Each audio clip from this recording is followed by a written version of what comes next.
So before we continue on with forensic psychology and really profiling a crime scene and try to develop a profile of someone who committed a crime, I want to hit a little bit on criminals and victims and just look at like victimology and some theories that are behind who is a victim, because that'll be important when we're looking at the different crime scenes that we analyze at the end of this short unit. So first off, grab the sheet that we use for this to take notes. That should be on canvas, and let's continue. All right, so first off, who's most likely to be a victim? And it's a sad tale, but victims are most likely to be male, young, like the 16 to 25 range, poor, more crime in poorer areas, minority, single, and unemployed. So more likely. Now that said, I mean anyone could potentially be a crime victim, but you're much more likely to be a crime victim if you're in one of those groups, or you fit several factors in those groups. You're also likely to be victimized by someone of the same race, which I think that's covered up. Sorry about that. Someone of the same race and also from the same geographical region. So, it's unlikely that someone's going to come driving through your city and victimize you. Short of being a serial murderer or something, serial killer. But generally speaking, also, you're going to be victimized by someone of the same race. Um, Interracial crime is actually rather rare. It is intra, meaning inside a race, is the most common crime. So let's look at that really quick here. Some statistics. First off, you look at the chart here, and this is homicides or murders per 100,000 people, and you can see first off, notice that murder was a lot higher back in the early 90s, and it was especially high in the black community. And you can see how high it was in the mid 90s. 60 murders per 100,000 people. And then you can see it's dropped pretty dramatically and kind of a little bit leveled off, dropped a little bit here around 2010. It's actually murder rate overall has gone up a little bit in the last couple years. So hopefully we can get a hold of that. And then you notice the dark line is the trend across the country, and down at the bottom, white, and then not anybody who's not Hispanic, and some Asians, Native Americans, things like that are pretty close, pretty low. Now, one thing to remember is that crime rate within each community, whatever the number is, whether it's high among blacks and just a little bit above the national average among Hispanics, that is still most likely committed by someone within that race. So if you look here, most murders are intra-racial, meaning within the race. So the percent of black victims killed by blacks is 94%. So percent of black victims killed by white people is 6%. So it's pretty rare. And then you look down at the next thing, percent of whites that are killed by whites is 86%.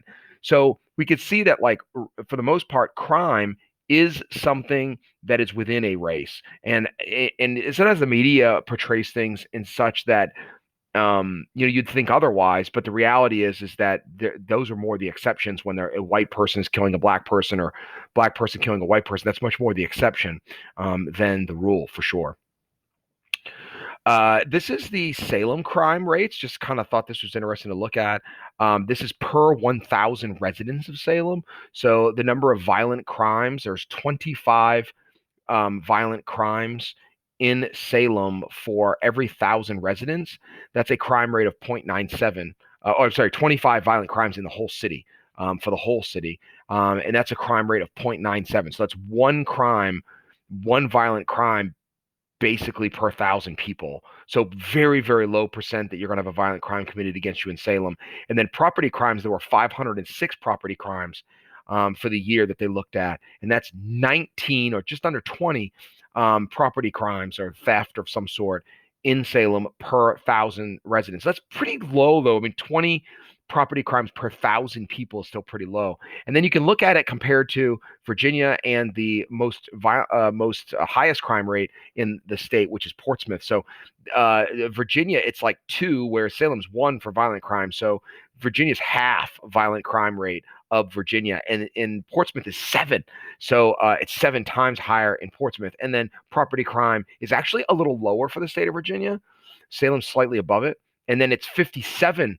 There's a lot more property crime in Portsmouth than in Salem. So Salem's a very, very safe community. when you look at that. Now, let's look at theories of crime, of victimhood. So, who are the people that get victimized? So, this is just important to know for your life. I just think this is good safety material. And so, I wanted to share that. It's also a little psychology and a little sociology as well. So, one, going out at night alone. Okay, that is the lifestyle theory of crime that you live that sort of lifestyle, like you're much more likely to be victimized.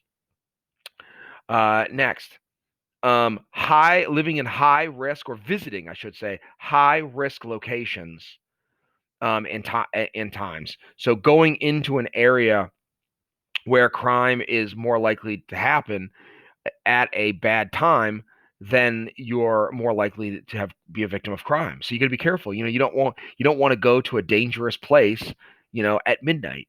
That's not a good time to go. Okay, so this is kind of common sense things, and this is a map of violent crime around Richmond. You can see the areas that are red right near the heart of the city, and then you look at the area around the city are quite safe. Promiscuous behavior. So sleeping around is a part of being a potential for being a victim of crime. That's you don't know people, you don't know who they are, and you're sleeping with people you don't know. You're much more likely to be victimized. Excessive alcohol or drug use. This is particularly true on college campuses. Um, there's the research that women who drink heavily on college campus are much more likely to be raped or victimized sexually. That makes sense, right? I mean, you're not able to think clearly, and you do make bad decisions, and you meet people at parties or whatnot that you don't really know, and therefore you'd be much more likely to be a victim of crime.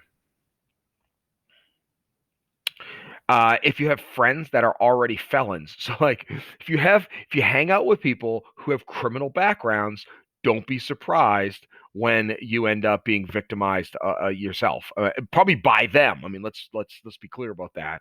And also they probably know other felons, so those felons are more likely to victimize you. So this is the lifestyle theory. If you live a life on the edge where crime happens, then you're much more likely to be a victim of crime. The last part of this that I want to share with you, is just a quote from some research. Single women who drink frequently and have a prior history of being sexually assaulted are most likely to be assaulted on college campuses. So that's a safety issue. People who belong to groups that have extremely risky life, homeless, runaways, drug users, are high risk for victimization. And the more they're exposed to street life, the greater risk of becoming crime victims. All right, so that's the lifestyle theory of victimization.